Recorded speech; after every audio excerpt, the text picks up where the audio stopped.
Hey, it's Jack. I'm here at the bench today with a dear friend of mine, Abbey Bonadies.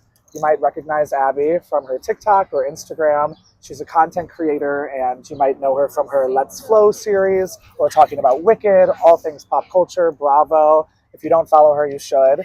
And I met Abbey about 9 years ago through my late fiance, Jack. They both grew up in Westfield. And I'm so glad he brought her into my life. And it's been so inspiring watching your journey as you've blown up and become this top creator. And you've used your platform to talk about grief. You know, unfortunately, through these high moments of your life, you were dealt a lot of loss. And I'm so grateful that you were willing to come here and talk about it with me today.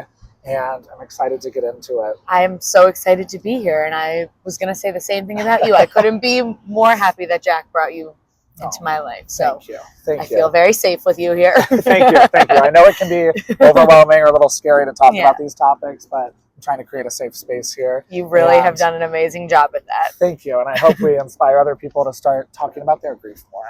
Absolutely. So, Abbey, tell everyone a little bit about who you are. Yes, I'm Abbey Bonadies. As Jack said, I'm a content creator. I do a lot of pop culture content. I used to work in marketing, and I am very lucky to be here with you, one of my best friends. And I am grieving Jack as well. So I'm weirdly looking forward to this conversation because we love talking about him. So why not? Totally get that. So tell me how you first met Jack, if you remember. Yeah. So I grew up in Westfield, New Jersey, where Jack grew up, and we were in like a semi-close friendship group, but we didn't actually connect until really college, after college, when we all moved to the city and I met my husband, Ricky, and Jack met you. We were all dating each other within like a month of one another. Right. And it was a very special friendship because not only were we best friends and spending Thursday, Friday, Saturday, Sundays together, but we also got to do a lot of double dates and like see our relationships progress at the same time together and like grow in our little friendship square together, which was really, really special to me. Absolutely. So Abbey, shortly before your wedding, I know your husband lost one of his best friends. Yes. Would you mind talking about that? Not at all. I kind of group losing Jack with losing one of my husband's best friends, Brett, because it happened within 2 months of each other. Wow. October of 2022, my husband and I were set to get married in the city, and we unexpectedly lost one of his best friends, who he went to school with at Stevens in Hoboken, which we're looking at right now, which is very special. And that was a very, jarring experience to figure out how to grieve someone I spent a lot of time with, but grieve for my husband and be there for Ricky, knowing they were such good friends and had so many memories together, and that he was supposed to be at our wedding 2 weeks later. So that is something that I didn't think we would have to go through during the highs and the lows of the wedding. You know, I thought the lows would kind of be like, oh no, this food menu item can't be served anymore. I was like, I didn't think I'd have to be adding a dear friend to, you know, the in memoriam program for the ceremony and stuff, but he definitely felt like he was there. But I was very, very lucky because Jack was there. Yes. So that was an experience for me over those 2 months, October, November, December, where we lost Brett, had the wedding, and then we lost Jack. And knowing they were both young 30-year-old men with like a whole life of amazingness around them to come, there was a lot of highs and lows there that I was just not prepared to feel during my early 30s, which I guess is how it goes. Right. What would you say has been the most surprising thing for you about grief, or the most unexpected part of it? I think the most surprising thing for me personally was my initial reaction to both Jack and Brett. I felt myself launch very much into like, what can I do to help? Who can I be there for? What can I help organize? Take off someone's plate. And I didn't really like give myself the second to be sad about losing such dear friends, that I like, it would hit me later on. And I was like, whoa, like, does anyone think that I'm not upset because I was trying to be so strong, and now I feel weak. And it was just like a whole mix of surprising feelings that I was like, did I react the right way? Yeah. Is there a right way? Is there not a right way? Right. So that was a surprising one for me, especially having them so unfortunately back to back. It was like my reaction was very much the same. Right. And unfortunately, I did find out about both of them in like a very similar situation. Ugh. And it was just really, I just launched into like, what can I do to help? Because I don't think I was ready to experience Right. what that was going to feel like for me. Right. It's easier to try to help and support others Right. than accept it yourself and Yeah. begin that process. So that was a little later for me, the beginning of my own process. Fair. When's a time when your grief hit you when you least expected it to? This is insane because it happened today, because I was like, I know I'm coming here. Right. I was in a workout class this morning, Oh. and the reason why this is surprising is because it's to a song and in a scenario I never thought I'd be crying in. Right. One of my favorite videos of Jack and I was, we were in the back of one of our best friend Alyssa's apartments, and we were dancing to that song that's like, my back sick, my brow suit, my hip shake, my left. It was just like one of my favorite silly videos that just like encapsulated our friendship as just like silly, dancing, fun music lovers. And this morning in my workout class, they played that song. No way. And I was like, workout class, dance cardio, full of endorphins, like Right. happy to start the day, like Love Island starts tonight. I was like, what could go wrong? And Right. it's not that it went wrong, but she played it, and I'm like in the middle of like a jumping jack, and just sweat and tears are just both rolling down my face. And it was almost like he knew I was coming to do this today, Right.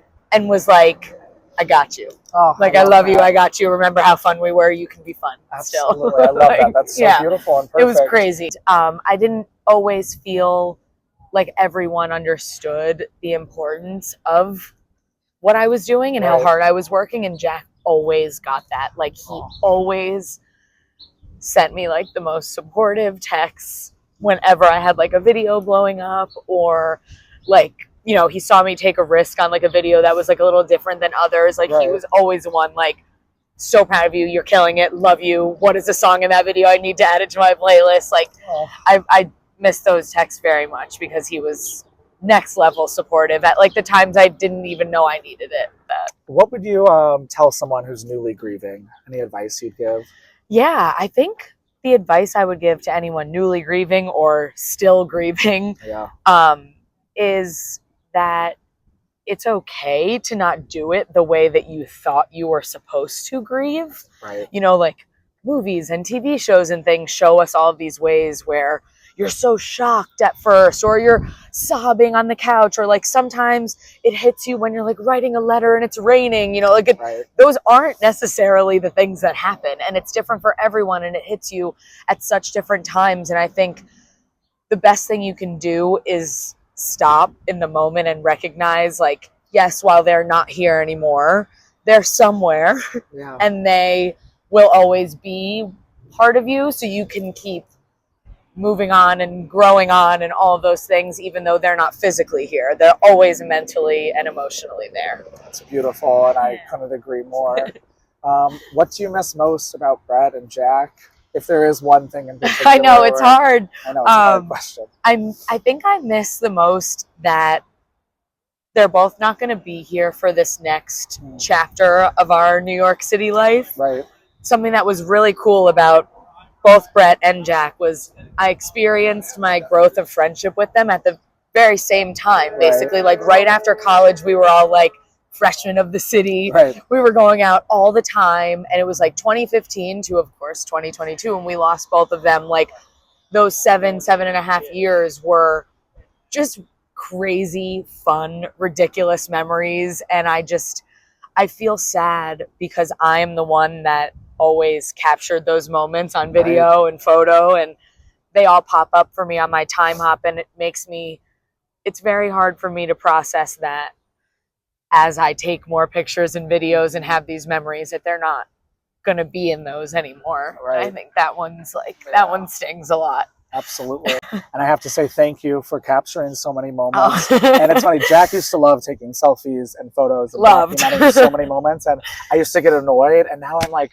thank goodness. God. Like, thank God. And I'm so grateful that I have all these videos and photos of him, you know, left behind to cherish. And, and yeah, when they pop up, it kind of takes your breath away for a moment. It really does. Right? And I think one of, like I mentioned before, there are some unbelievable videos and pictures of him from our wedding that feel extra special to me. Like him right there lifting the chair up when we're doing the hora, like just things that are so Jack right in the middle of the dance floor, drink in hand, just completely slaying, being the biggest, happiest person of all time. And I think those are some of the ones I cherish the most that, like, you know, people say, oh, you'll look at your wedding pictures forever. But like, those are the ones that I'm like, I feel very grateful I had those, and that we have the one of the four of us too, because we spent a lot of time together, the four of us. We did.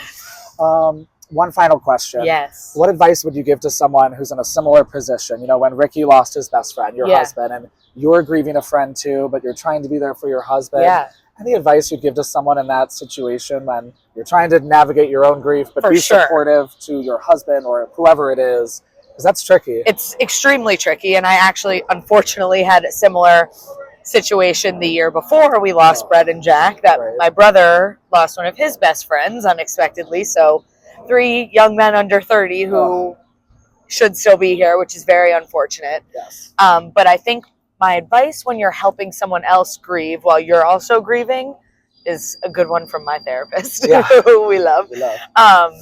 She said in those kind of moments where you see someone struggling or you can kind of tell you don't really know what they need, is you ask them if you want help, to be heard, or a hug. Oh, I love that. So it's like, instead of me, which I learned the hard way, launching into like, what can I do to help? Like, how can I help? And like, people didn't really need the help. Now instead I say, do you want to be heard, helped, or hugged? Like, I can sit here and listen, I can give you a big hug, or I'm happy to give you advice or launch into help. So that's a one I've learned recently that has been very helpful. I love that so much. I'm going to use that. That's great advice. Any final thoughts? I guess my final thought is how proud I am of you, and just how amazing this platform has become for you to share, and for all of you to now know about our Jack, who we love so much, and that it's okay to lose someone and still live life. I think losing people close to me so young, who were so young, has only made me want to live my life even more. And I think that would make Jack very happy to hear that. Absolutely. That's beautiful. Abbey, thank you so much for doing this. If you don't follow Abbey already, please go follow her. Your videos, your content brings so much joy to so many people. And it's important what you're doing. And I'm really proud of you. I love you. Thanks for being here. I love you too. Thank you.